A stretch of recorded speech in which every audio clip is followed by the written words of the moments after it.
Mis amados suscriptores, el siguiente video que van a ver no es para todo el mundo. Es un video orientado solo pues, para las personas que no son religiosas. Para las personas que no son religiosas. Las personas que son religiosas no deben de ver este video. Así que una vez más, la siguiente conferencia que van a ver a continuación no es para personas religiosas. Una vez dicho esto, pues vamos a comenzar. Aquí les ofrezco esta conferencia para aquellos que no son religiosos. Hay mucho material didáctico, hay muchas cosas pues, que ustedes deben de aprender. Y cuando digo ustedes, me refiero a ustedes los que no son religiosos. Una vez más, lo recalco. Si usted es religioso, principalmente cristiano, pare este video aquí y vea otra cosa. No vea el contenido que va a salir a continuación, porque le puede perturbar. Le puede perturbar. Deje eso pues para las personas que ya manejamos esta información de manera académica y de manera crítica literaria e investigativa. Si usted es religioso y cree por fe, deténgase y no vea la siguiente conferencia. Dicho esto, pues ahora sí, vamos allá, vamos a ver esa conferencia. El expositor se llama Iván Antesana, es peruano y es el presidente de la Asociación Secular allá en México, entre otras vocaciones que tiene el expositor. Entre estos temas en el lenguaje hispana me gusta mucho utilizar a Iván porque tiene un lenguaje muy asequible. Es fácil de entender lo que este hombre pues, dice y cómo lo dice, a diferencia de otros que aunque somos de la misma línea de pensamiento, hay otros que usan muchos tecnicismos al hablar y mucha palabra técnica, vamos a decirlo así, que para muchas personas pues, puede resultar incomprensible. Entonces, los voy a dejar pues, con esta conferencia de de Iván Antesana, y el título de esta conferencia es sobre la supuesta existencia de Jesús de Nazaret. Si existió o no existió, que es lo que sabemos en el ámbito académico y los distintos debates que hay también en este mismo ámbito académico de parte de unos y de otros. Entonces, Iván Antesana pues se lo va a explicar en este próximo video. Bueno, pues ya, ahora sí los dejo. Check it out. La oportunidad de estar aquí y también, claro, aunque todos reneguemos de él, gracias al Facebook, porque si no, no habría conocido a muchos de los que están aquí. Bueno, este es un tema que quizás lo primero que valga la pena considerar es la gran pregunta que se hace, ¿para qué? ¿No? ¿Tiene sentido este tema? ¿Es un debate que puede tener alguna clase de influencia? Entonces, en primer lugar, lo importante es, para mí como cualquier investigador, como en este caso un tema de historia, también en el campo de la ciencia en general, la búsqueda de la verdad es más que suficiente para digamos, motivarse a investigar. Y por otro lado, hay una conclusión, una consecuencia que sí me parecería importante. Estamos viviendo, digamos, 2000 años de un antijudaísmo salvaje, sin ser, ¿no? Yo no tengo ninguna conexión con ninguna persona judía, y tampoco soy obviamente seguidor de ninguna religión, pero ¿cómo queda todo ese panorama antijudío si nos damos cuenta de que la principal acusación que imbuye este antijudaísmo es que los judíos mataron a Cristo? Y si resulta que nunca mataron a nadie, ¿en qué queda? ¿Qué papel tiene el colectivo que promovió esa idea hasta el día de hoy? ¿No? Porque, vamos, el holocausto nazi es católico. tiene unas profundas raíces en los pogromos de finales del siglo XIX, inicio del siglo XX, en la Europa Oriental, en Polonia, en Rusia. De cuando en cuando se levantaban y mataban a unos 1000 judíos, les quemaban sus propiedades. ¿Y por qué? Por la típica acusación que hemos escuchado popularmente, ¿no? Judío mata a Cristo. Entonces, ahora, responder a la pregunta si existió o no existió este personaje, en el fondo no es muy relevante, ¿no? Para mí lo importante es cómo se llega a esa respuesta. Bueno, y decía que lo más importante es... Ajá. Gracias, Javier. Cómo llegar a la respuesta, ¿no? Y eso es lo que vamos a tratar de ver. El conocimiento es bueno, venga de donde venga. Yo he obtenido mucha información del trabajo de historiadores que defienden que sí existió este personaje Jesús de Nazaret. Pero bueno, como vemos aquí, en el primer siglo de la era común, apareció en la región oriental del Mediterráneo un notable líder religioso, quien enseñó a adorar a un Dios verdadero y declaró que la religión no significaba el sacrificio de bestias, sino la práctica de la caridad y la piedad y la cancelación del odio y la enemistad. Se dijo de él que hizo milagros de bondad, expulsó demonios, curó a los enfermos y resucitó a los muertos. Su ejemplar vida llevó a algunos de sus seguidores a afirmar que era el Hijo de Dios, aunque él decía que era el hijo de un hombre. Acusado de sedición contra Roma, fue arrestado. Tras su muerte, sus discípulos afirmaron que había resucitado de entre los muertos, se les había aparecido vivo y luego ascendió al cielo.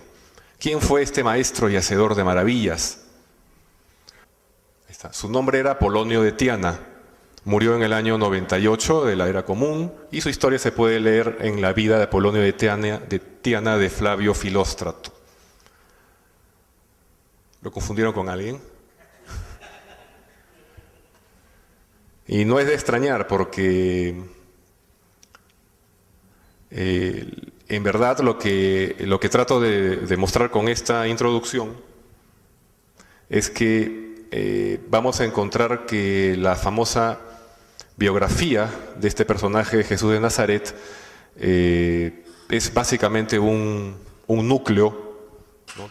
Mínimo, y por esa razón a muchos historiadores con el tiempo han declarado que han descubierto que alguien podría ser. Claro, si son 4 o 5 postulados, bueno, 22 si nos basamos en el mitotipo Raglan. Hay toda una teoría mítica, ¿no? Lo desarrolla bastante bien Mircea Eliade cuando dice que al paso de unos 200 años ya una persona deja de ser persona y pasa a ser un héroe. Y en el momento en que es héroe, su biografía es olvidada y básicamente se le adjudican los hechos de un héroe. Y él pone varios ejemplos, ¿no? En Francia, en Europa, ¿no? Y eso es lo que vamos a tratar de demostrar, ¿no? Bueno, lo primero que hay que entender es que todo el conocimiento de Jesús de Nazaret, toda la historia, la supuesta biografía, todo absolutamente viene de los evangelios canónicos. A nadie en la escuela le han enseñado las antigüedades judaicas de Flavio Josefo, a nadie le enseñaron en el jardín de infantes los anales de Tácito, nada de eso, ¿no? Entonces, toda la historia, todo lo que uno asume, con lo que es familiar, viene de los evangelios. El gran problema es que los evangelios no tienen un gramo de historia, son pura literatura y eso es lo que vamos a ver, ¿no? El tema es ciertamente difícil de abordar porque hace muchos años que han ocurrido los hechos, las fuentes son muy escasas y digamos estamos hablando de unos 1600 a 1700 años de cristianismo institucionalizado, llevan a que estas historias ya se den por ciertas, ¿no? Y claro, hay argumentos falaces de uno y otro bando. Muchos de ustedes de repente han visto ese pseudo documental titulado Zeitgeist, que tiene en la primera película un segmento dedicado a Jesús y tiene el famoso argumento del ropaje mistérico mediterráneo y y le sacan toda una recatafila de dioses y a todos les ponen 25 de diciembre nació, y eso es totalmente especulativo, ¿no? Lo correcto de ese segmento es que efectivamente refuta las evidencias que no son tales, pero hay mucho de especulativo y a veces pienso que más es el daño que hace que lo que ilustra, ¿no? Entonces, hay malos argumentos del lado que fundamenta la historicidad de Jesús, y este es un tema actual, para el que piense que, para mí el debate está cerrado, pero como digo, lo importante no es decir sí o no existió, lo importante es aportar para el proceso de esa conclusión. El año 2012 un prestigioso historiador, Bart Ehrman, publicó un libro titulado, ¿no?, Did Jesus Exist? ¿Existió Jesús? Y la respuesta fue flamígera, porque para promover la salida de su libro él escribió un artículo en el Huffington Post, un artículo lleno, que daba vergüenza ajena leerlo, un artículo lleno de ad hominem, ¿no?, en que acusaba, decía que los que soportaban la teoría miticista ni siquiera los iban a contratar en una universidad de prestigio, cosas así, ¿no?, que sorprenden de un hombre académico, ¿no?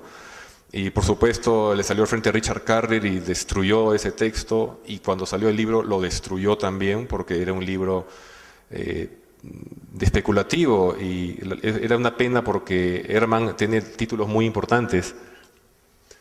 Ahora, entonces, ¿cuáles son los argumentos para pensar que Jesús de Nazaret existió en verdad? Lo primero que nos van a decir, porque la gran mayoría de historiadores y estudiosos del tema así lo considera, y hay que confiar en ese consenso, ¿no?, que es como si fuera el consenso alrededor de la teoría de la evolución.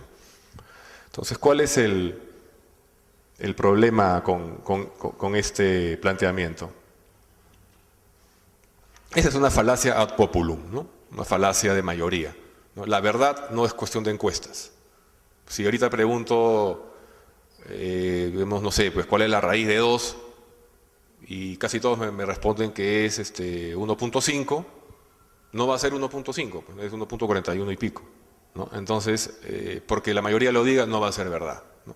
Entonces, es exactamente lo mismo que ocurre aquí, ¿no? Y por otro lado, es fácil constatar que la gran mayoría de los historiadores y estudiosos del tema provienen del cristianismo, son miembros de la comunidad cristiana, educados en la tradición cristiana, que buscan de pronto apuntalar su fe, ¿no?, o justificarla, o encontrar alguna evidencia histórica.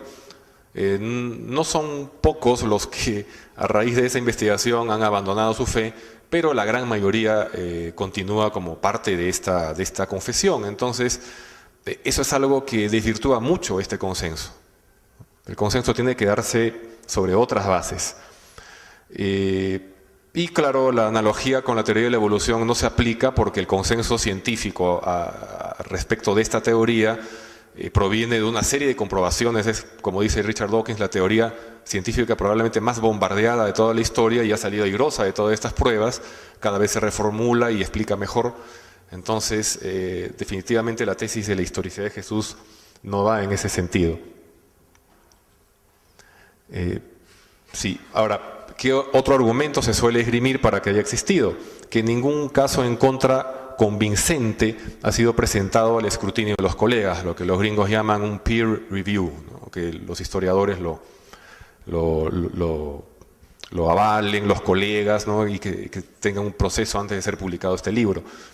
El argumento del silencio dicen que es muy débil, y mayormente se trata de aficionados con métodos defectuosos. Entonces, obviamente aquí tenemos a Bart Ehrman, ¿no? No sé si es textual, pero más o menos decía eso, ¿no? Jesús existió, le duela a quien le duela, con eso terminó su artículo, y decía antes que los misticistas no cuentan con la competencia académica suficiente. Entonces, esto es básicamente un argumento ad hominem, ¿no? O sea, cuando no puedes con el mensaje, ataca al mensajero. Y de eso no se trata la historia, ¿no? Ese no es un punto de vista científico. Y es falso, porque sí se han presentado casos coherentes para, digamos, no específicamente negar la historicidad de Jesús, sino para ofrecer una explicación más plausible del cristianismo según los restos arqueológicos y culturales que sobreviven hasta el día de hoy. El primer gran trabajo en este sentido fue el del inglés George Wells, en el año 72, me parece, que publicó Did Jesus Exist? ¿Existió Jesús? Él mismo se ha retrocedido en algunas de las cosas que planteó en ese libro, pero ha seguido publicando al respecto, ¿no? Probablemente uno de los más importantes sea el canadiense Earl Doherty, experto en lenguas antiguas, quien publicó el Laberinto de Jesús, The Jesus Puzzle, y dio unos argumentos. Él es quien formalizó de una manera muy sólida el llamado argumento del silencio. Y tenemos últimamente a Richard Carrier, quien ha escrito sobre este tema en varias ocasiones, y este año, parece que ha sido entre julio y agosto, que después de casi 2 años de prometido, publicó su libro sobre la historicidad de Jesús, que básicamente es la última alcayata en el ataúd de la tesis histórica, ¿no? Es un libro muy bien documentado y que apela al uso de la metodología estadística probabilística, el uso del teorema de Bayes, y básicamente él no solamente el núcleo de su argumento no es que simplemente que Jesús no existió, sino que ni siquiera fue necesario para que exista el cristianismo, ¿no? Entonces, y eso es lo que vamos a tratar de ver más adelante. El argumento del silencio es fuerte, incluso en las epístolas paulinas. El argumento del silencio es cuando se busca un postulado, una evidencia de algo entre todas las fuentes disponibles contemporáneas y no se encuentra una sola palabra de eso. Y ese es el caso de Jesús de Nazaret. Entonces hay un argumento del silencio sobre Jesús de Nazaret, pero ojo, el argumento del silencio es todavía más fuerte y contundente en el caso de Pablo de Tarso, que para algunos era uno de los pocos personajes reales de esta historia, y que bueno, según el trabajo impresionante, aunque todavía no secundado mayoritariamente, de Hermann Detering, es un personaje creado por Marción, un apóstata, bueno, uno de los representantes de una escuela de cristianismo a mediados del siglo II, ¿no? Y Detering dice pues que todas las cartas paulinas, no solamente digamos unas 7 de las 13 que hay, no, él dice todas son falsas, todas son redacción del siglo II, ninguna fue escrita en el año 60 como se suele especular, ¿no? Entonces, pero eso es motivo de discusión. Y bueno, sí hay historiadores titulados por el lado mítico, ¿no? Entonces es falso pues que salir a argumentar cartones y títulos cuando de lo que se trata es de investigar los argumentos, ¿no? Y ver si dan. Ahora, nuevamente, ¿por qué pensar que Jesús existió? Se suele argumentar que no hay otra explicación plausible para el inicio del cristianismo, ¿no? Que salió un profeta de tanta influencia, cuyo sacrificio motivó a todos, y que esa creencia tan firme en su resurrección es lo único que podría explicar que una religión marginal, ¿no? Que era perseguida por Nerón en el circo romano, se haya convertido en la... Entonces toda esta historia grandilocuente que no tiene nada de base, ¿no? Y según algunos, dice, la inexistencia histórica de Jesús daría más problemas que soluciones, ¿no? Que es mucho más fácil explicar el cristianismo de la manera eusebiana, por llamarlo de alguna manera, tradicional, que digamos por alguna explicación alternativa. La fe imposible dice, pues, tiene 17 capítulos para argumentar que es tan delirante lo que decían los evangelios que tenía que ser verdad, pues, ¿no? Que era tan fácil refutarlo, que el descrédito hubiera sido terrible, ¿no? Y entonces la conclusión es, la resurrección fue real y por lo tanto el cristianismo es verdadero en todo lo que dice. Entonces, bueno, ya Richard Carrier se ha encargado de destruir tenemos a Antonio Piñero, atrás por favor, sí. Y él es una persona muy importante porque en nuestro idioma es la persona que más ha publicado al respecto, tiene ya como 40 años dedicado a las lenguas antiguas, es una estrella, digamos, un erudito en la materia, ¿no? Y a veces tiene pues opiniones que dan vergüenza ajena, como la que está aquí en el párrafo de abajo, ¿no? Dice, si el personaje Jesús fuera inventado, los escritores evangélicos no lo habrían construido de una manera, ¿no? De una mejor manera, dice, ¿no? No habrían inventado escenas que luego iban a costar a la iglesia un posterior enorme dolor de cabeza teológico. Bueno, aquí hay un montón de errores, de falacias, ¿no? O sea, en primer lugar, no se puede hablar de los evangelistas, no es un pen club, ¿no? O sea, no es un club de los escritores que se reúnen, no. Los evangelios son, que para empezar 30 y tantos, casi 40, no solo 4. Los evangelios canónicos, por decir los 4 conocidos, son 4 versiones completamente diferentes de una cristología en particular. O sea, si hubiéramos logrado de repente, ni siquiera, lo más probable es que ni siquiera se hayan podido conocer en vida. No son tan simultáneos como el discurso dominante piensa. Si estos 4 evangelistas se hubieran reunido en una habitación, estoy seguro de que solo uno habría salido vivo. O sea, es tan así la contradicción y la diferencia de cristología que defiende a cada uno, que digamos, es imposible hablar de los evangelistas, ¿no? Ellos no pensaban en ninguna iglesia. Para empezar, quizás los hechos de los apóstoles puedan ser atribuidos ya a una pluma católica, pero los evangelios, el evangelio de Marcos católico, por favor, ¿no? Si tuvieron que cambiarle los textos a lo largo de 100 años, por lo menos para adecuarlo a la agenda, ¿no? Igual el Evangelio de Mateo. Entonces estamos hablando de documentos totalmente disímiles, rivales entre sí, ¿no? El catolicismo básicamente es el arroz con mango ideológico, ¿no? Todo lo que está aquí junto, ya listo, a la misma canasta, todos somos amigos, y después se dan cuenta, uy, pero este está diciendo algo que no me conviene, ahí empiezan los cambios. Y justamente Bart Ehrman, que a pesar de todo defiende la historicidad de Jesús, tiene un volumen excelente que se titula La corrupción ortodoxa de las Escrituras, publicado el año 93. Y ahí está él documentando, según los manuscritos supervivientes disponibles actualmente, cuáles pueden ser las lecturas de ciertos pasajes claves de los evangelios, en Marcos en particular. Marcos ha sufrido cambios bastante claros, ¿no? Bueno, ¿y qué dice Piñero, no? Dice, mi idea es, no hace falta recurrir a un argumento externo al testimonio de historiadores del siglo I o II para probar la existencia histórica de Jesús.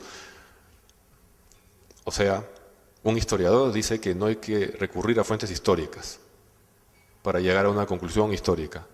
Eso en primer lugar. Después, ¿qué dice? El argumento es sencillo. La existencia histórica de Jesús se prueba convincentemente por la existencia del cristianismo y sus restos de en el siglo I. Es una tautología, pues. Eso, como hay cristianismo, hay Cristo. Entonces, eso no lo puede decir una persona que tiene 40 años de academicismo a cuestas. ¿Qué dice? Tratar de explicar históricamente un cristianismo sin que Jesús haya existido produce infinitos más dolores de cabeza al historiador. Y bueno, como vamos a ver, esto es realmente una afirmación muy avesada. ¿Por qué? Porque sí hay explicaciones para el inicio del cristianismo, ¿no? Y que no pasan porque una persona en un lugar haya existido. De hecho, el último lugar donde el cristianismo habrá aparecido fue Judea. El cristianismo es un producto de las múltiples fracturas del judaísmo a lo largo de la diáspora, no en el núcleo dominante de Judea y Jerusalén, ¿no? Entonces, por esa razón es que el Evangelio de Marcos se leía, digamos, en las zonas un poco más occidentales, más lejos de Judea, ¿no? El Evangelio de Mateo estaba más cerca de Judea. De hecho, los ebionitas, que era una escuela cristiana del siglo II, tenían como su único evangelio una versión proto del Evangelio de Mateo. Lucas es un evangelio más al norte, más de Siria, y el de Juan, no recuerdo bien, creo que me parece un poco más al sur, era el más leído. Entonces, ninguna, digamos, por los, unos 80 años que habrá habido evangelios en el mundo cristiano, nadie leía los 4. Cada zona que tenía su cristología particular leía el evangelio que apoyaba su visión del cristianismo, ¿no? Entonces hay muchas explicaciones para ver cómo llegó el cristianismo a ser. Y negarlas así a priori es un acto de fe. Y muchísimo de esto tiene acto de fe, la tesis histórica. No interesa si va a ser fácil o difícil, ¿no? ¿Quién ha preguntado si va a ser fácil o difícil? Lo que se pregunta es si es verdad o no, ¿no? Esa es la pregunta relevante en todo caso. Entonces, optar por una explicación solo porque parece más sencillo es un dogmatismo, nada más, ¿no?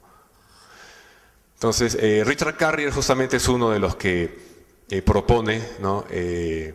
Una explicación. Él tiene un libro, si pescan la ironía, se llama La fe no imposible.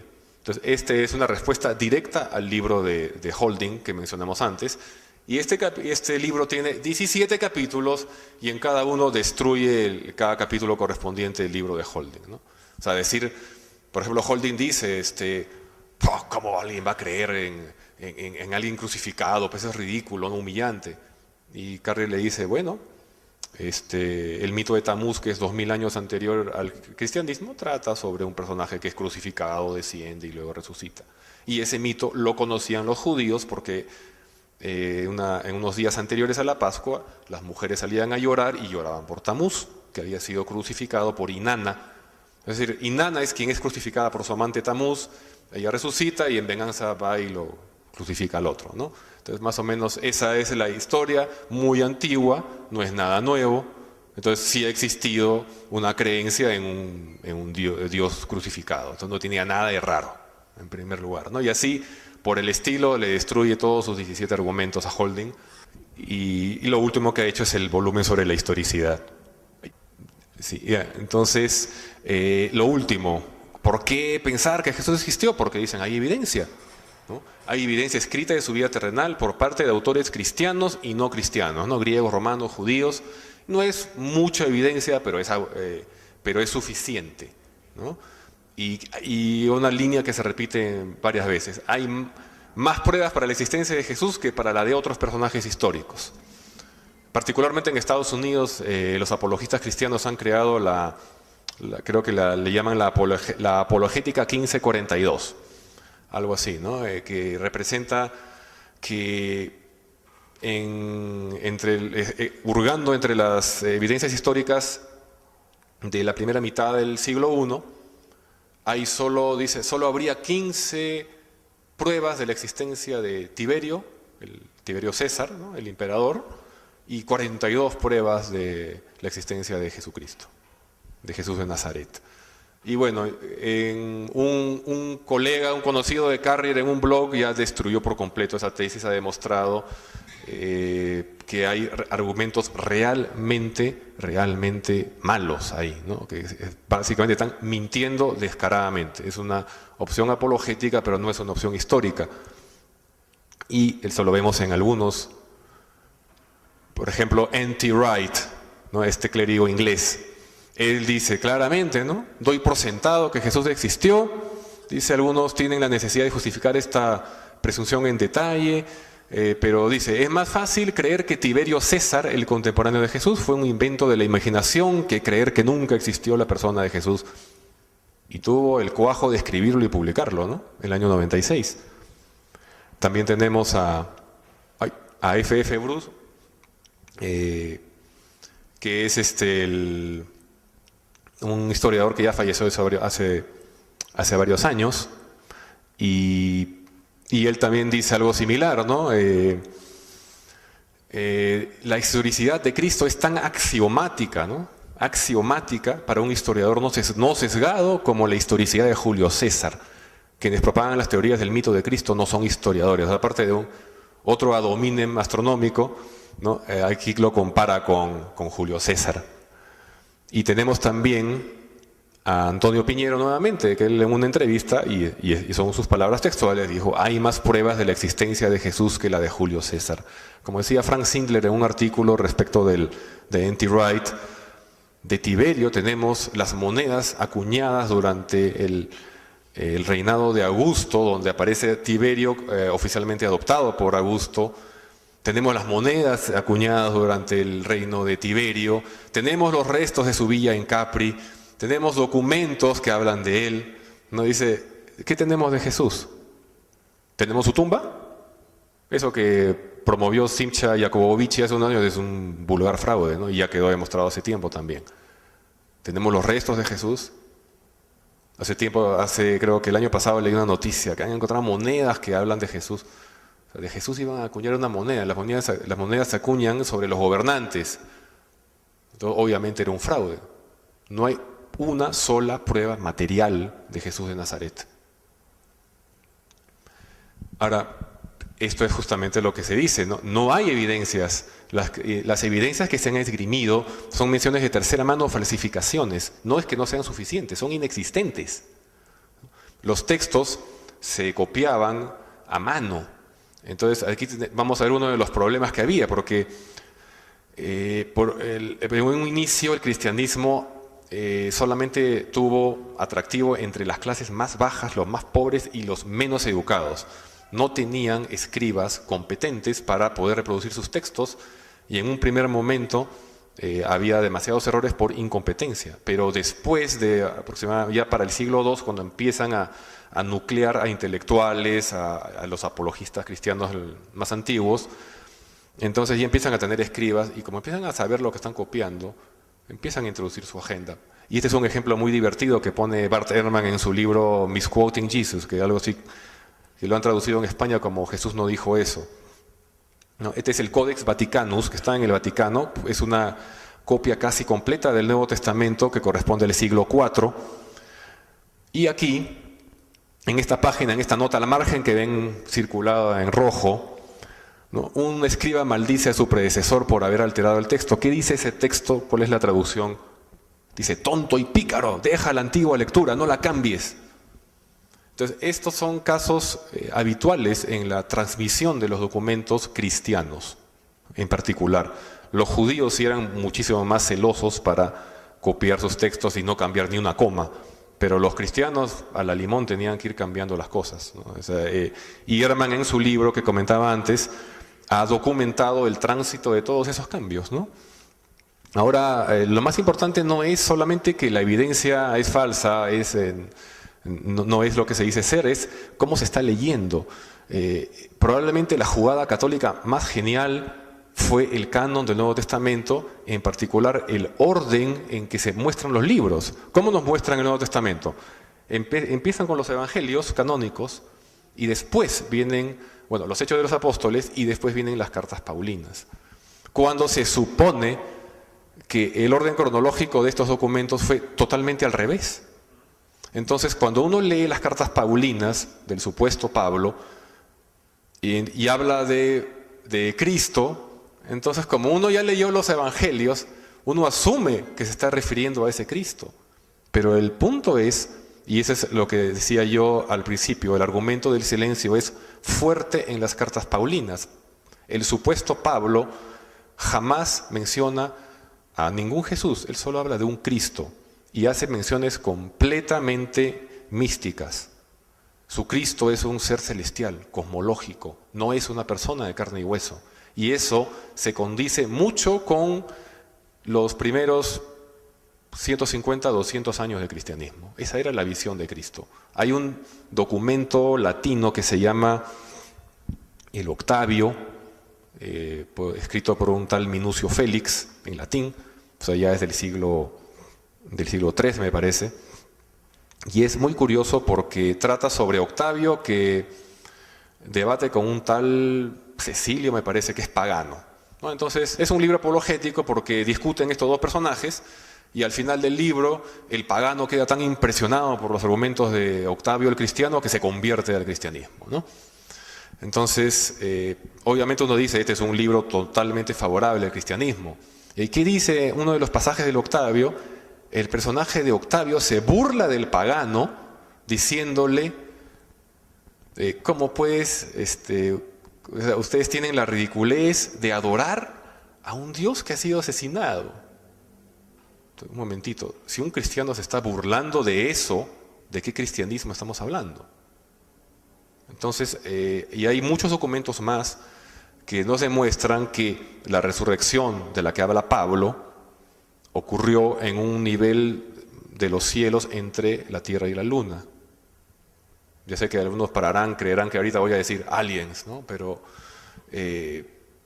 esa era una visión que se correspondía con textos judíos de unos 200, 300 años antes de la era común.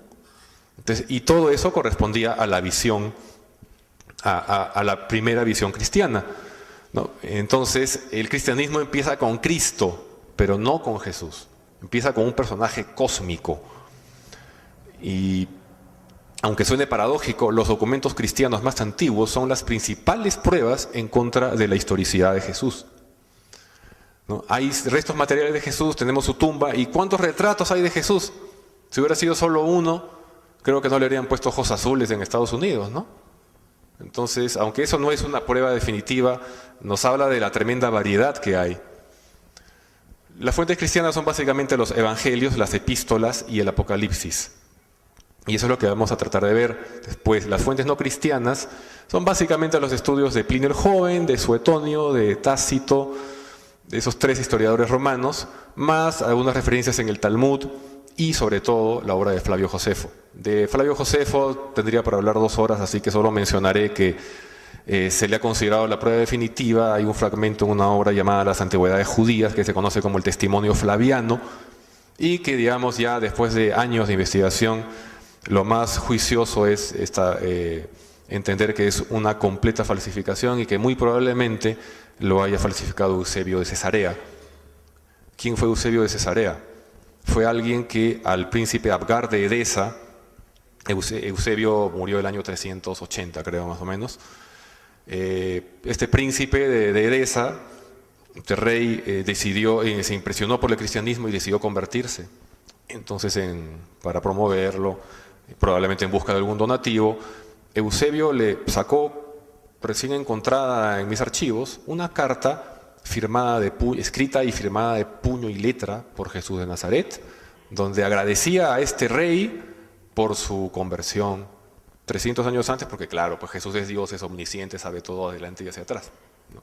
Ese es Eusebio de Cesarea, pero ¿quién es Eusebio de Cesarea? El catolicismo lo considera el padre de la historia de la Iglesia. Y pueden imaginarse qué clase de historia es la que promueve el catolicismo con esa clase de historiadores. Ninguno de los autores, por supuesto, vivió en la época del supuesto Jesús, ni conoció testigos presenciales. Y lo curioso es que hay muchas razones para pensar que la mención a Jesús en los anales de Tácito también ha sido una interpolación cristiana, porque el documento más antiguo, la copia más antigua, ya es del siglo XI. Entonces, hay muchas dudas aquí. El argumento del silencio empieza cuando John Reinsburg recopila 42 escritores de todo orden del siglo I, ¿no? Digamos, con un margen, ¿no? que debieron conocer de Jesús, y en todos los libros de estos autores, que pueden llenar una estantería de 200 libros, no hay una sola palabra relacionada con Jesús de Nazaret. Solamente lo que se habla de Tácito y Suetonio, etcétera, ¿no?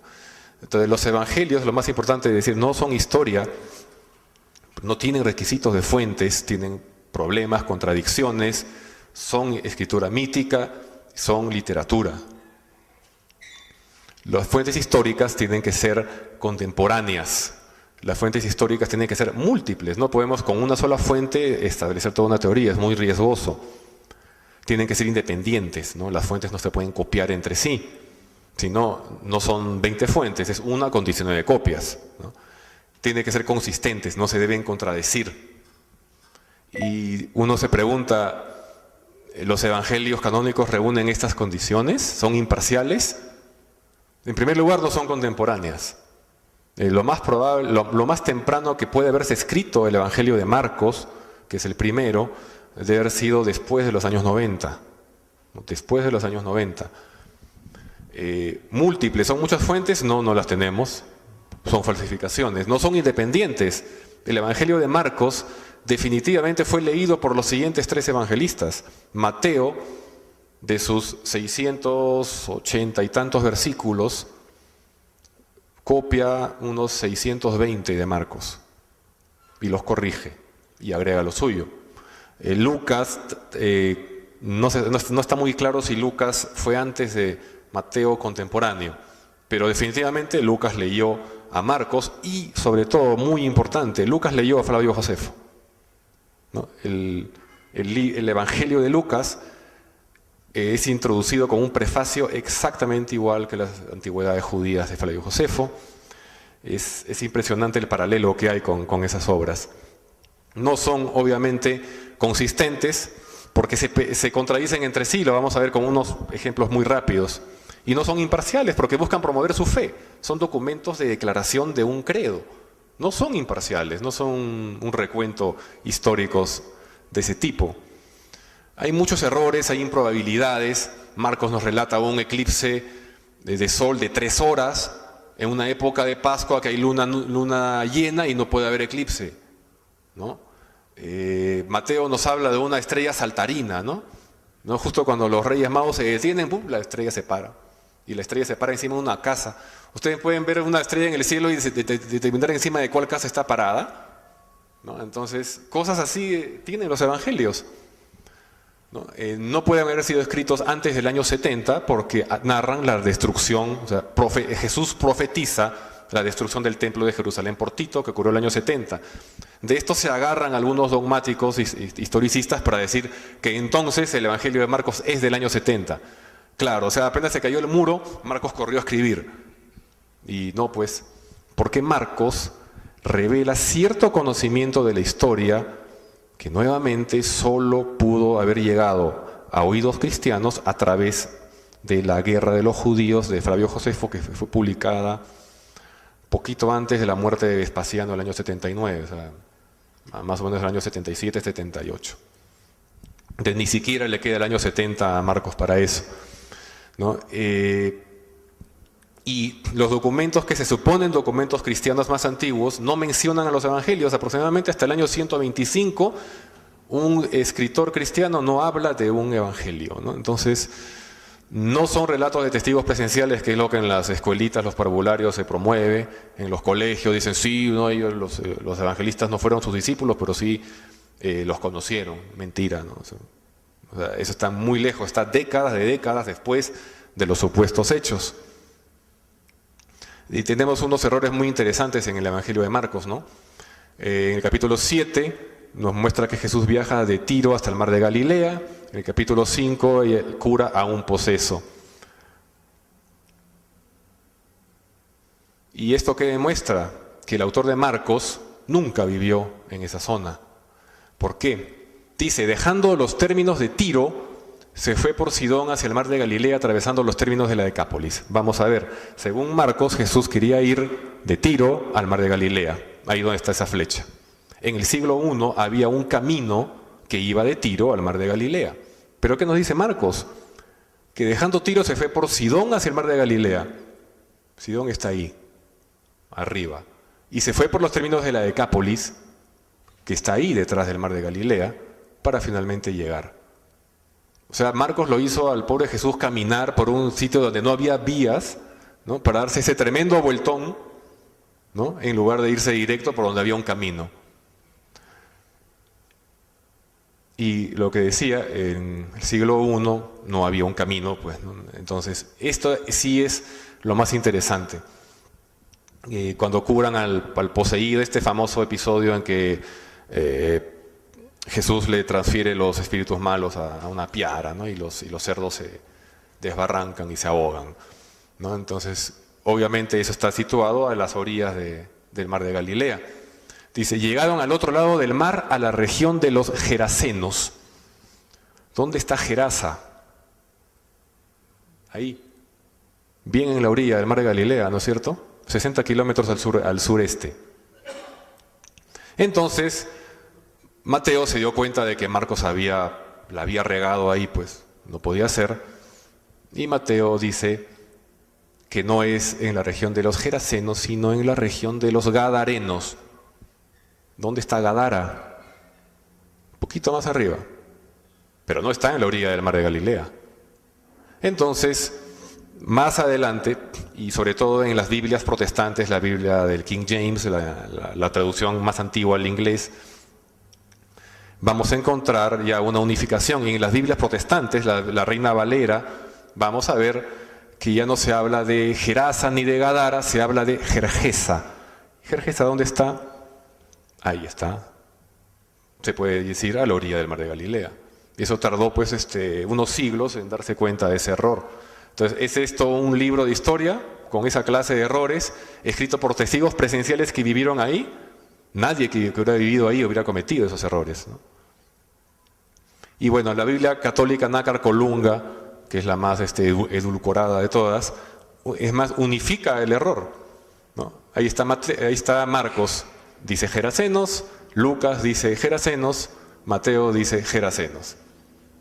Pero en la Biblia protestante, ¿no?, la Reina Valera, es diferente.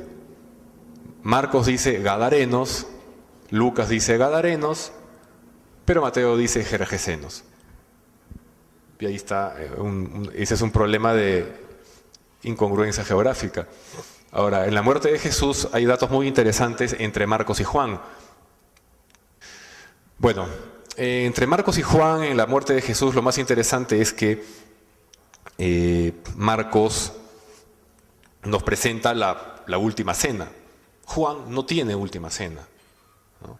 Y lo más importante, Marcos nos muestra, y lo siguen Mateo y lo sigue Lucas, que Jesús muere un viernes. Yo creo que todo el mundo lo sabe, entre comillas lo sabe, ¿no? Por las festividades de la Semana Santa, y siempre Viernes Santo, porque el viernes murió Jesús.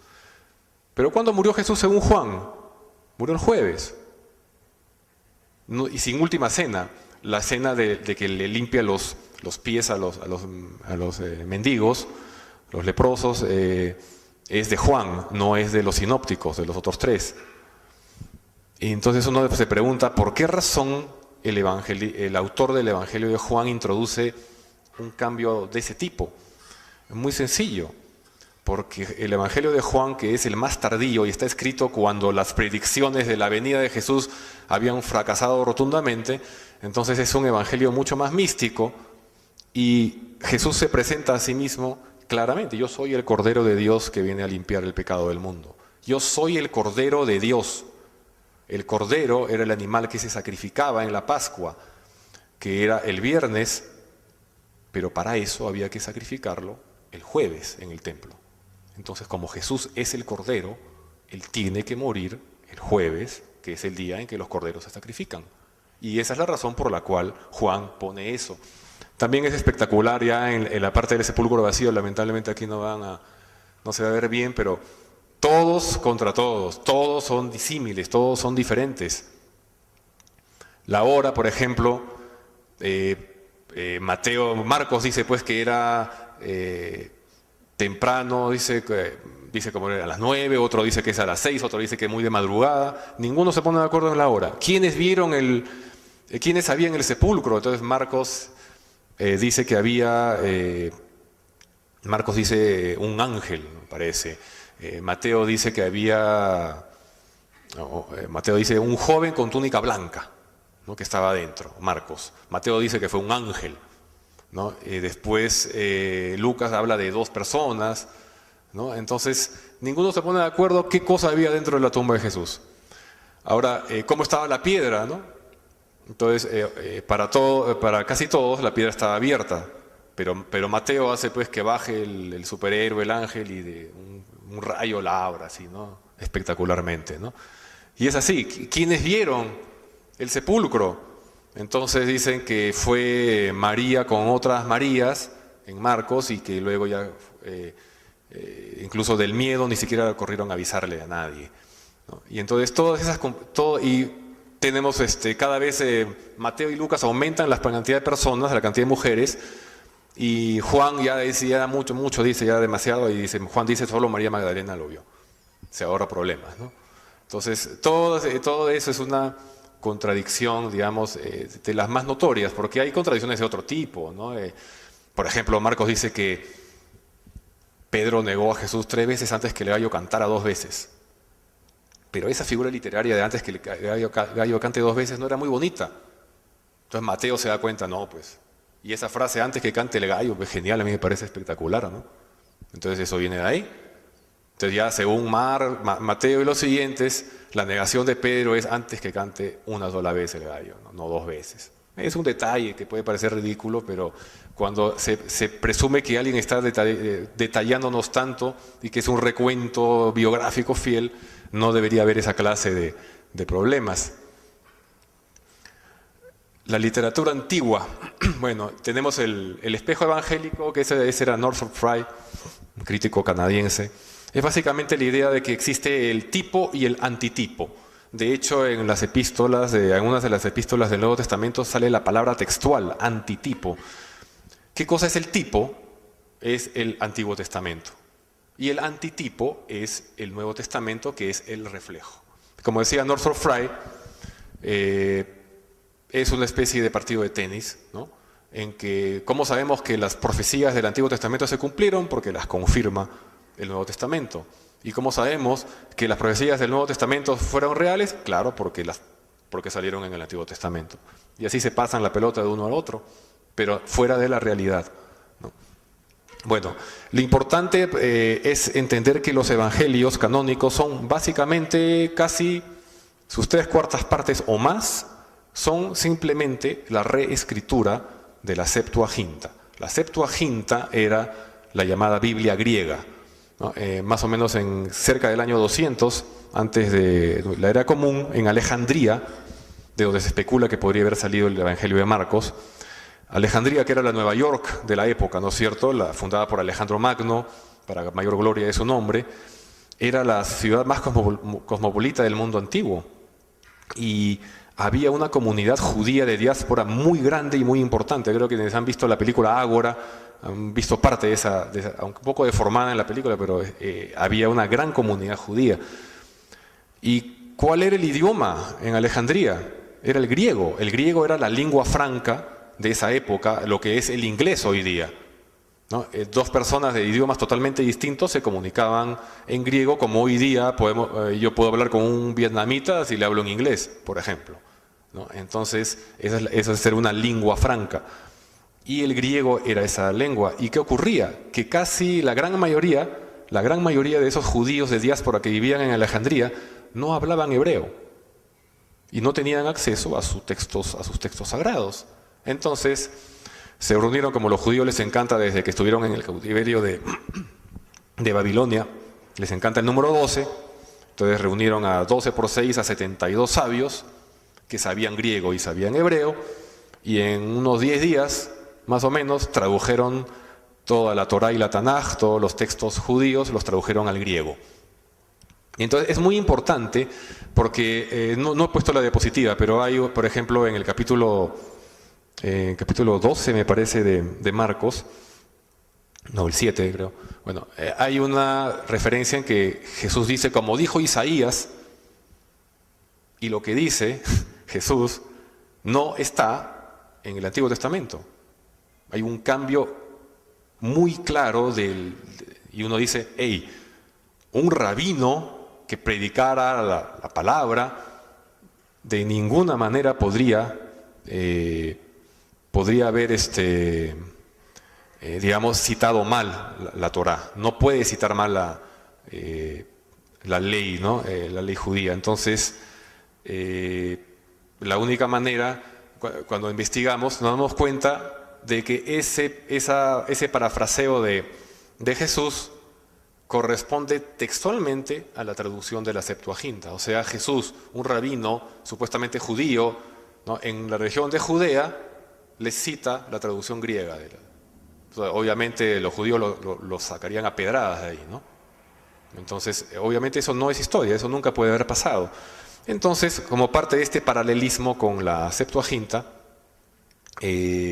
tenemos que Marcos nos presenta a Jesús como el nuevo Moisés, ¿no? ¿Cuáles son los principales milagros de Moisés? La separación de las aguas del Mar Rojo, la curación de las aguas de Mara, el brote del maná, el brote del agua de la roca de Oreb, el apoyo de Josué para derrotar a Amalek.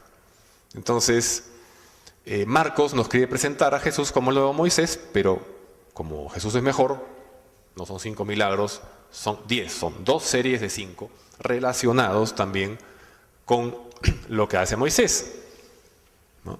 Entonces, aquí están los mismos 5 milagros de agua, de curación, de alimentación que hizo Moisés, los hace Jesús. La primera secuencia de Marcos incluye dominio de las aguas, ahí está el capítulo con el versículo, un exorcismo, una curación, 2 curaciones y una alimentación milagrosa. En un par de capítulos más adelante, nuevamente Marcos nos presenta el dominio de las aguas, un exorcismo, 2 curaciones y una alimentación milagrosa. Entonces, la historia ocurre así, de esa manera tan coreográfica y tan simétrica. Eso es literatura, eso no es historia. Listo, más interesante todavía. Telémaco es el hijo de Odiseo o Ulises en la Odisea. Entonces muchos dicen que la secuencia que Marcos incluye dos veces. Uno dice, ¿por qué Marcos incluye dos escenas tan parecidas de alimentación milagrosa, de la multiplicación de los panes y los peces?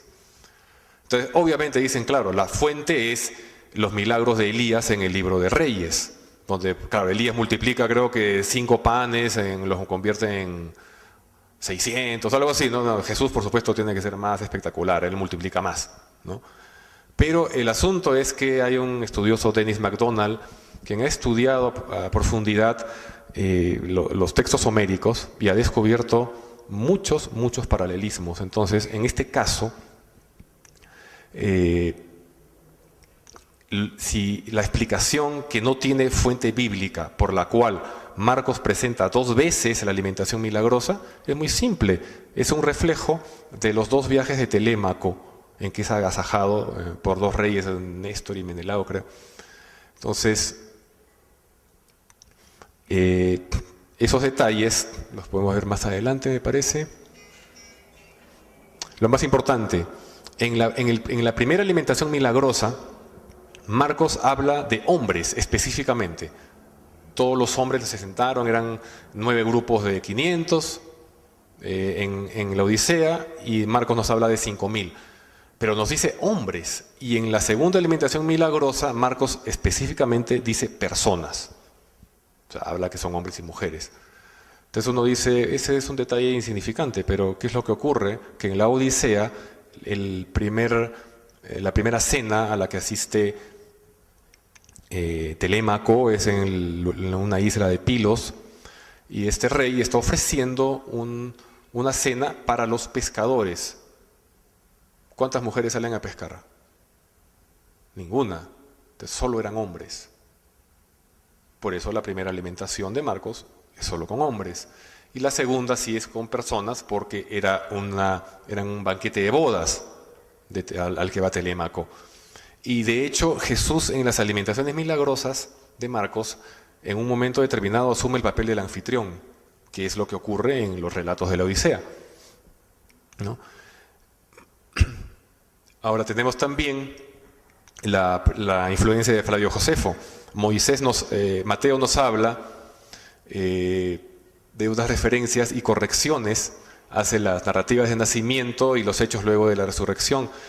Lo más importante es que la visión del Moisés que muchos tenemos ahora, gracias en parte al Nuevo Testamento, a las referencias, ¿no? Se basan en el Moisés de Flavio Josefo. El Moisés del Antiguo Testamento es presentado de una manera, pero Flavio Josefo vuelve a contar ese mito de Moisés en Egipto de otra manera. Y es esa la manera que toma Mateo, ¿no? Y para, basarse en la huida a Egipto, en la infancia de Jesús, cuando está a poco de haber nacido. Lucas, ya hemos mencionado, que toma bastante del libro del profeta Elías. Hay hasta unos 10 pasajes de Elías que los saca del libro de Reyes y los adapta, y el más notable es este, ¿no? En el primer libro de Reyes, en el capítulo 17, nos narran, dice, después de esto, bueno, Lucas pone aconteció tiempo después, en la entrada de Sarepta, Elías conoce a una viuda. Lucas nos pone que en la entrada de Naín, Jesús conoce a una viuda. ¿Cuál es el gran problema con esa frase? La ciudad de Sarepta o Sarepta era una ciudad amurallada, por lo tanto tenía una entrada, tenía murallas y tenía puertas. Naín de Galilea jamás estuvo amurallada. Se han hecho estudios arqueológicos y no se ha encontrado muralla alguna alrededor de Naín. O sea que no tenía puerta, no tenía entrada. Pero Lucas, que está haciendo un paralelo literario, sencillamente ve conveniente, ¿no?, trasladar hasta la puerta de la ciudad a Naín. Y el hijo de la viuda muere, en Lucas. La viuda expresa su sentido de indignidad ante sus pecados. Entonces en el relato de Lucas aparece un centurión y le dice, ¿no? Yo no soy digno de que entres en mi casa, ¿no? La famosa frase, ¿no? Expresa su indignidad ante sus pecados. Elías se compadece, sube el hijo a su habitación, pregunta a Yahvé por qué le ha permitido morir. Jesús se compadece, toca el féretro, detiene el cortejo. Elías reza a Yahvé por el retorno del alma del hijo. Jesús ordena al joven levantarse. El muchacho vuelve a la vida, según reyes, y según Lucas el muerto se sienta y comienza a hablar, y entrególo a su madre, y Lucas dice, y él se lo entregó a su madre, y la viuda reconoce a Elías como hombre de Dios y que las palabras que dice son verdad, y en Lucas la gente reconoce a Jesús, etc. En el mismo orden, y si hubiera encontrado el font, el tipo de letra, me hubiera dado el trabajo, hubiéramos visto que incluso son las mismas palabras en griego en el mismo orden. Entonces eso es más que una inspiración. Y finalmente las estructuras son claramente míticas. El mitotipo Rang Raglan, que seguro lo encuentran en internet, es una lista de 22 atributos en las cuales se ajustan los héroes de la antigüedad, ¿no? Algunos personajes históricos también lo cumplen, pero sobre todo es común en personajes mitológicos. Si un personaje cumple con más de la mitad de los atributos de la lista, es casi seguro que es un personaje ficticio. Son 22 atributos. ¿Cuántos tiene Jesús? Bueno, ese es el mitotipo, ¿no? La madre del héroe es una virgen real, su padre es un rey, a menudo su padre es un pariente, las circunstancias de su concepción son inusuales, tiene la reputación de ser el hijo de un dios, al nacer su padre y su abuelo tratan de matarlo, etc. Están los 11 y al otro lado los 22. ¿Quiénes cumplen? Jesús ahí está peleando la medalla de oro con Moisés y Teseo, 20 de 22. Y Edipo tiene más todavía. Ahora, está también el mitotipo de la ascensión, ¿no? La ascensión es cuando el héroe asciende a los cielos, es un mitotipo de 19 atributos, y Jesús también tiene bastantes altos en la lista, bastante puntaje. Lo más interesante es esta estructura de anular, que le llaman el quiasmo, o la inclusión, ¿no? Digamos, yo escribo un tema A, un tema B y un tema C, y para terminar escribo el tema C, el tema B y el tema A. Unos anillos concéntricos, y eso es lo que se encuentra en el Nuevo Testamento. Y obviamente la historia ocurre en anillo, no, la historia ocurre como ocurre. Entonces ese es un texto literario, no un texto de historia. Marcos lo utiliza, por ejemplo, la inclusión. Habla de la chica agonizante de 12 años, interrumpe la narración con la mujer que ha sangrado por 12 años y luego retoma a la chica agonizante. Luego más adelante, ¿no? Jesús maldice a la higuera a pesar de que no era temporada de higos, Jesús y los samaritanos. Entonces todos estos temas se reflejan, ¿no? Con esta estructura, pero el maestro en esto es definitivamente Mateo, y esa es la parte final, ya para no excederme mucho. Este es el quiasmo de Mateo. Todo el evangelio de Mateo tiene esta estructura, ya no ABC, sino ABC, J hasta la K, hasta la L.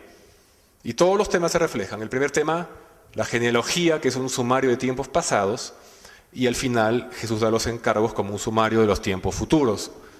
Luego María, dice, esta María, llega un ángel, nace Jesús. Al final, María llorando al pie de Jesús, llega un ángel y resucita a Jesús. Todos los temas se reflejan de alguna manera, están cuidadosamente coreografiados de esta manera, y están incluso los versículos, ¿no? de cada uno. Pero no solamente eso. En la parte 4 de Mateo, que es la pasión de Jesús, a su vez responde a esta misma estructura más compleja todavía, hasta la letra M. Y la pasión de Jesús también tiene este gran espejo quiásmico. Empieza con la Pascua y la Resurrección, cuando entra Jesús, termina con la Pascua y la Resurrección. Busquemos el tema G, el juramento nazareno es efectuado, y el tema G, el juramento nazareno es cumplido, ¿no? Jesús pide a Dios no ser liberado en la J, que es el tema J, Pilato no libera a Jesús. Entonces siempre hay un tema que se va a reflejar en el otro. Entonces estos los evangelios, algunos los desprecian de repente por descreencia, pero son piezas literarias muy cuidadosamente escritas, ¿no? Y con frases bellas, ¿no? O sea, no se puede negar el valor literario que tienen, y esto es literatura. El Sermón del Monte sí es espectacular, ¿no? Tiene una introducción que tiene los temas A, B, C, D, y la parte final de SBA, ¿no? Nuevamente el reflejo, ¿no?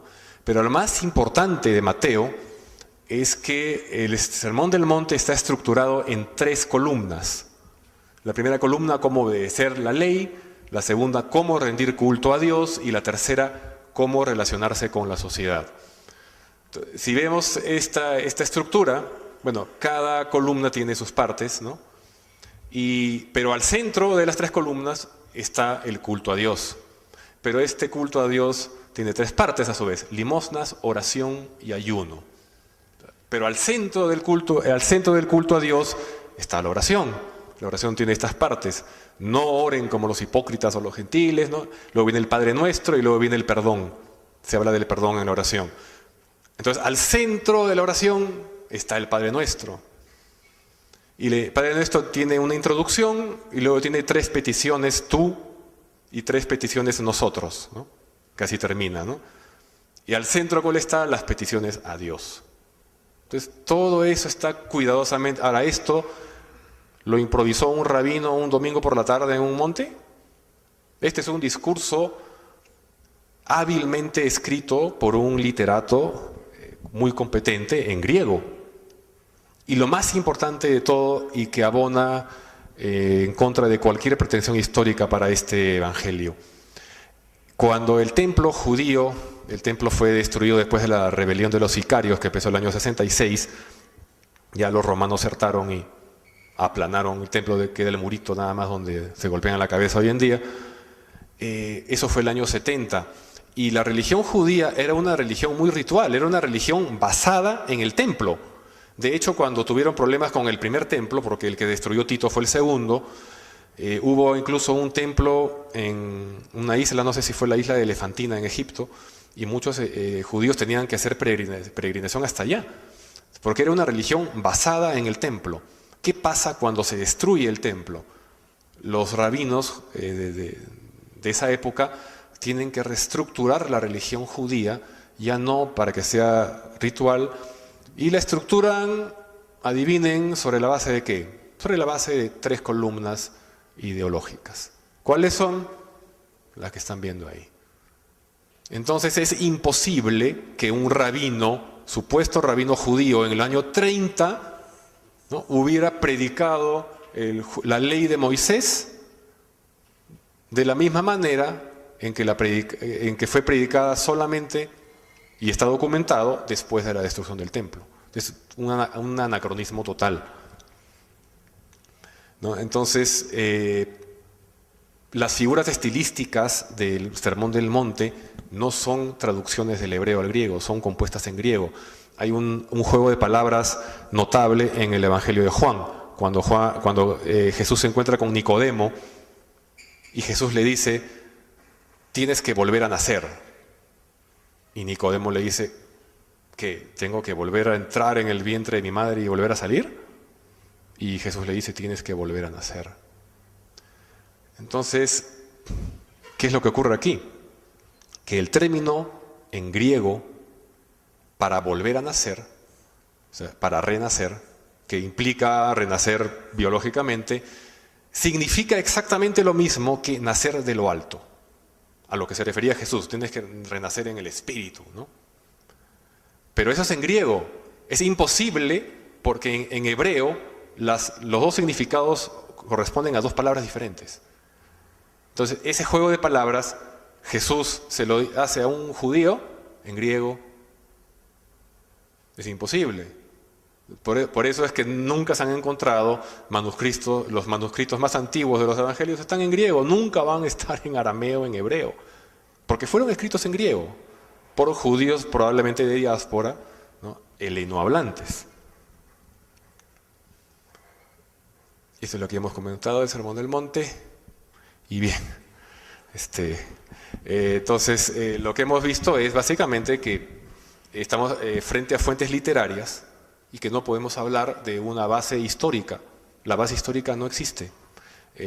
Para mayores precisiones, la síntesis católica se da después, digamos, de pasado el siglo III. Entonces, lo que estamos viviendo ahora es el catolicismo, aunque haya toda una serie de escuelas cristianas contrarias al catolicismo. Todas usan esta cristología y este tipo de cronología tradicional, que como vemos no tiene fundamento. Hay muchas cosas más que conversar, pero bueno, si queda tiempo para preguntas, encantado.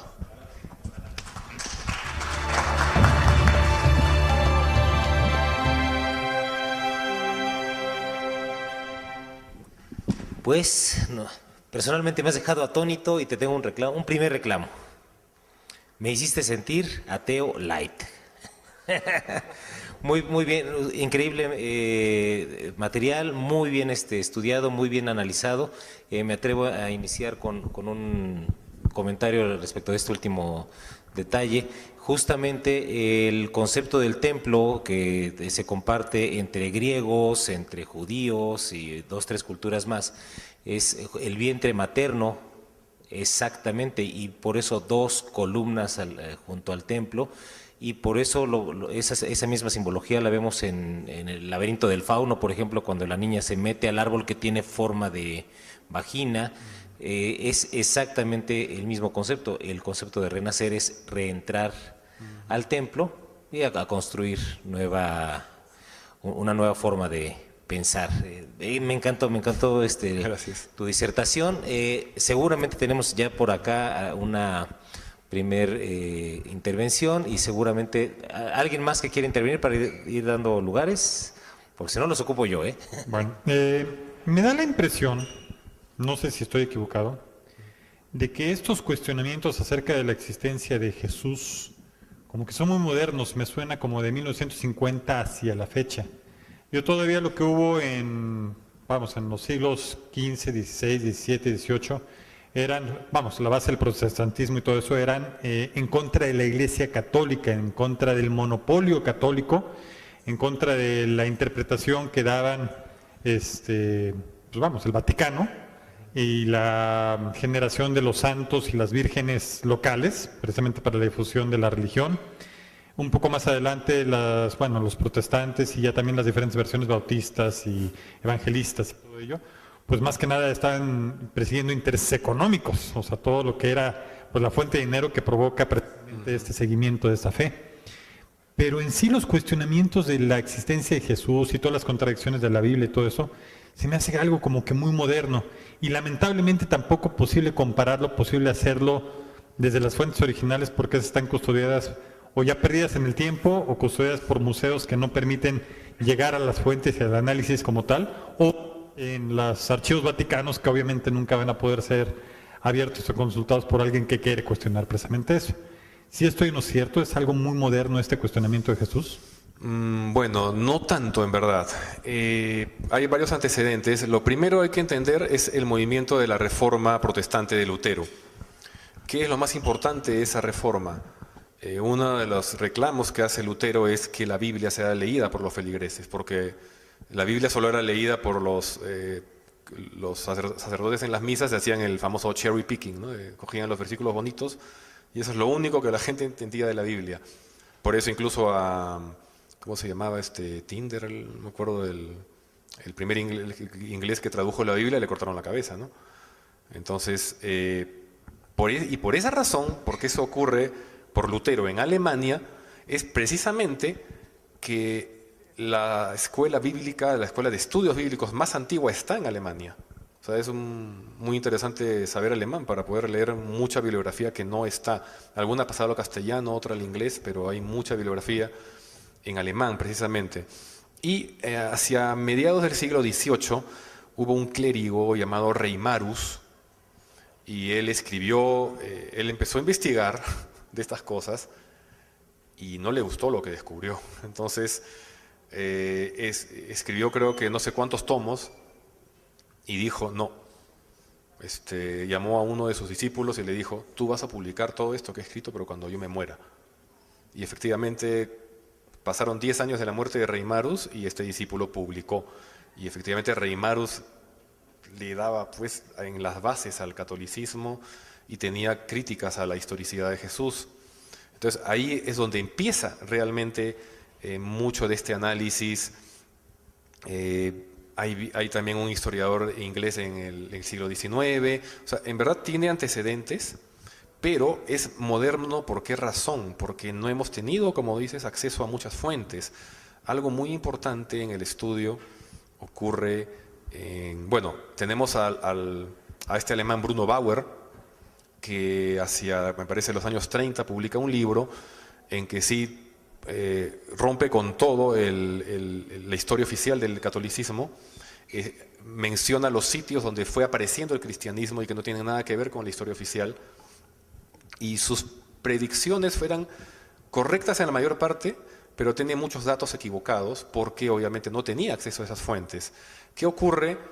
En 1945 es muy importante el descubrimiento de los códices de Nag Hammadi en Egipto, cuando este pastor que estaba buscando forraje encuentra un ánfora con códices.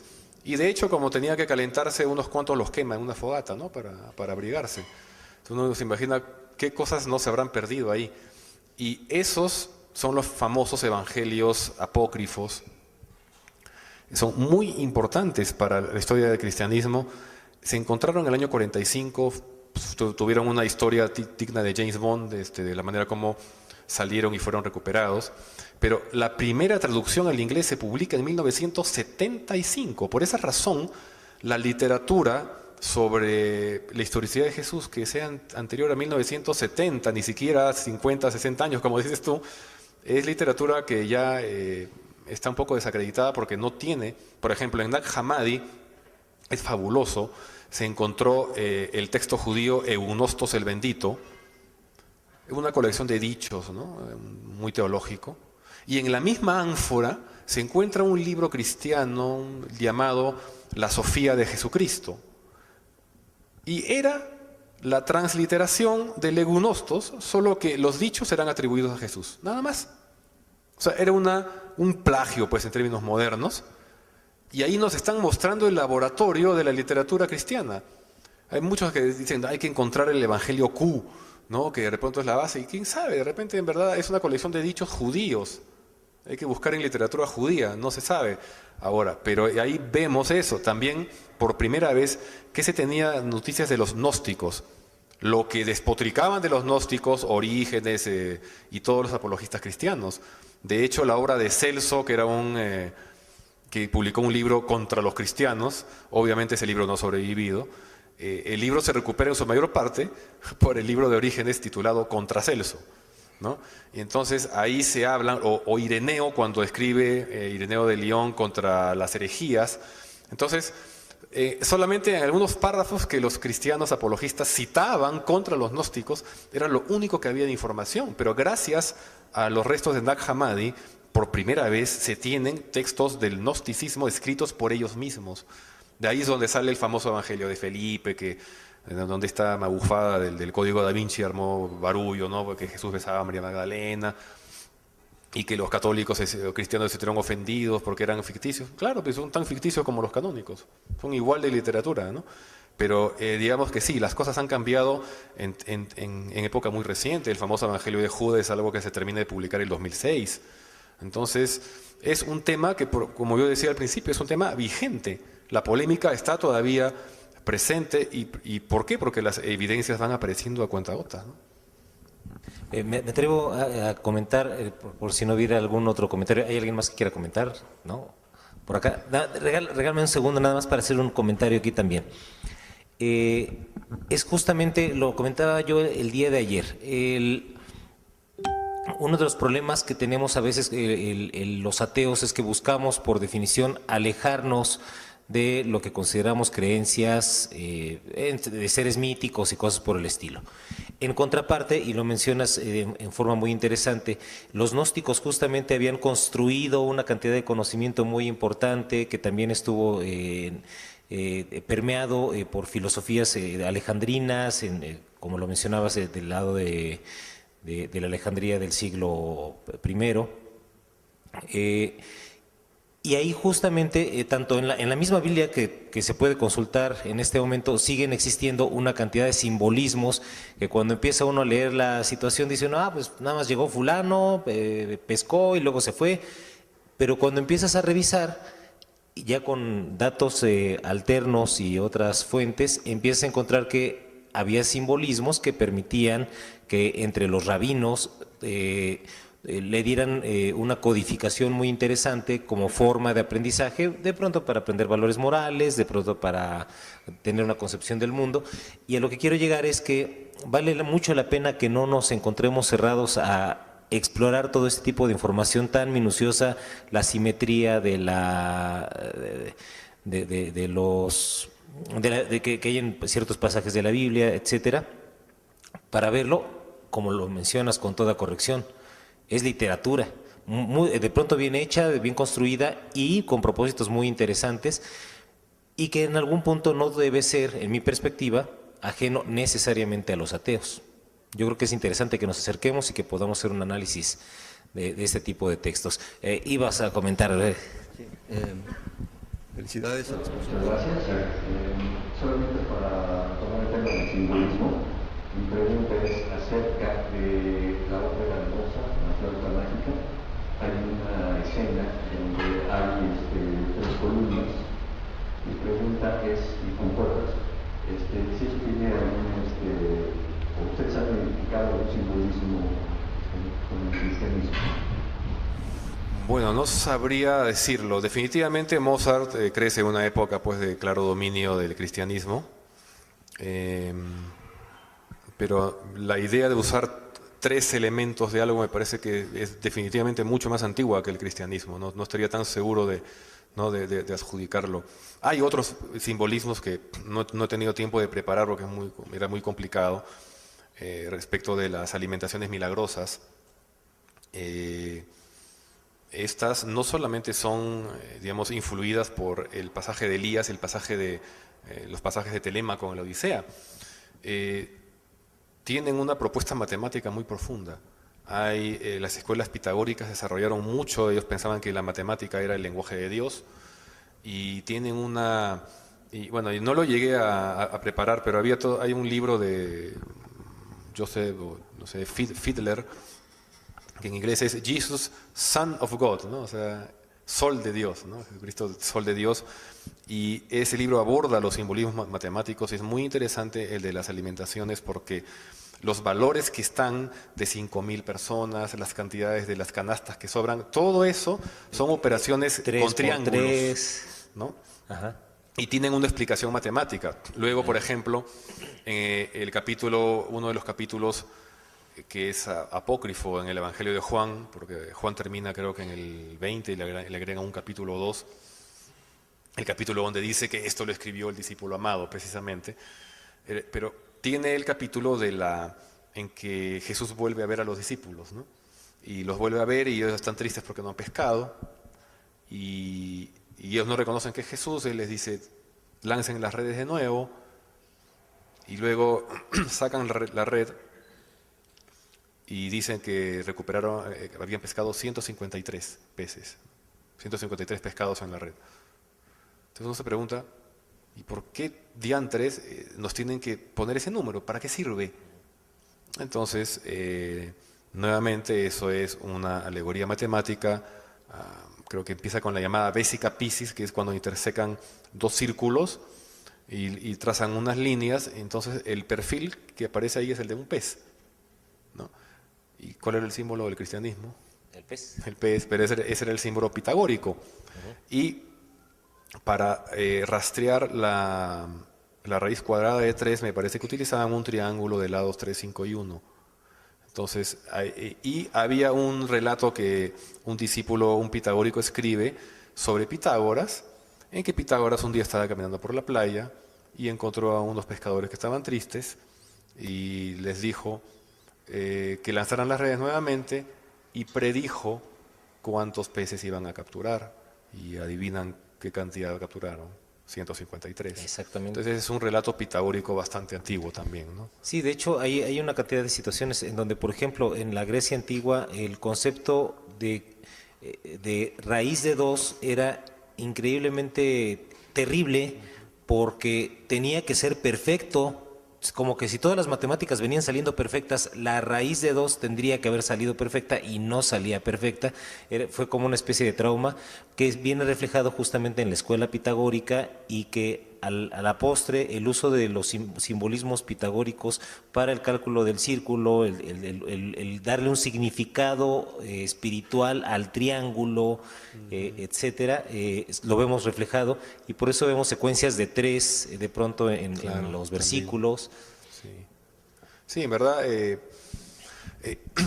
no sé si alguien lo vaya a preguntar. Una vez me lo preguntaron en una de estas charlas en Lima, y preguntaban, o sea, ¿Cuál era la necesidad de estos autores de los evangelios de copiarse tan descaradamente las cosas? Hoy día serían demandados por plagio, ¿no?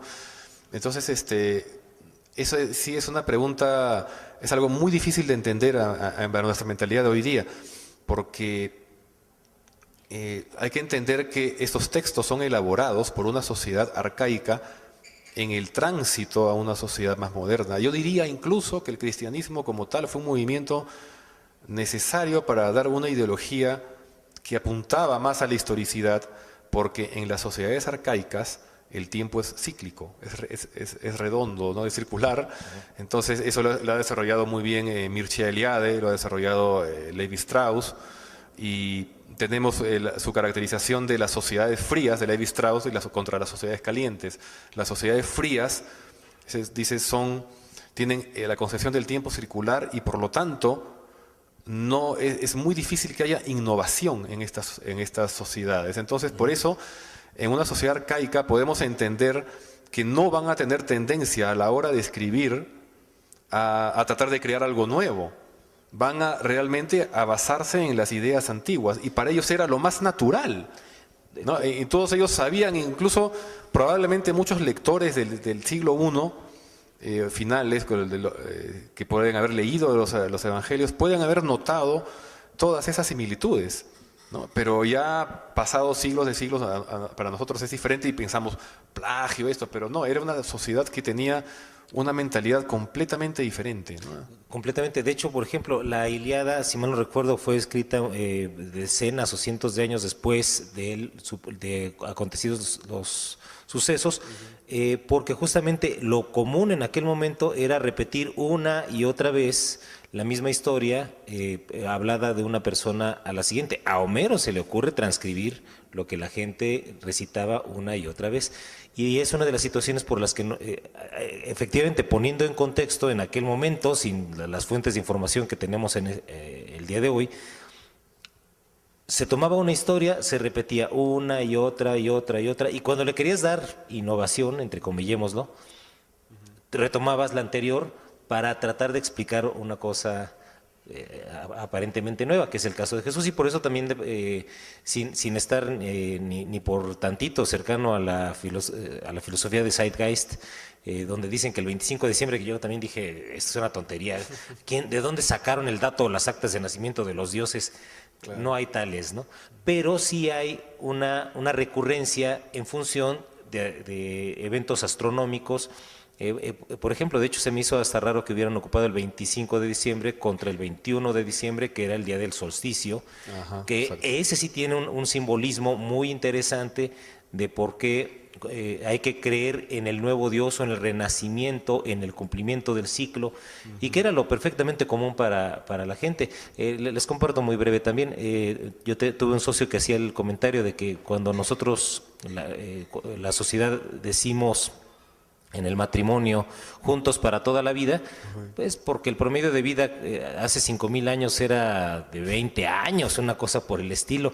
La vida no era tan longeva como ahora. Eran pocos ciclos, pocos años los que iba uno a alcanzar a vivir, y a tratar de comprender el concepto de cada uno de esos ciclos era como mucho más importante que ahora. Entonces, ¿qué sucede? Que había que en esas repeticiones de una y otra vez, de pronto podemos encontrar los paralelismos entre la necesidad de una calendarización, de poder darle nombre a cada día, de poder decir por qué, lo decías muy bien, por qué tenía que haber sido en jueves y no en viernes, por qué el domingo tenía que ser una resurrección, por qué es el día del sol.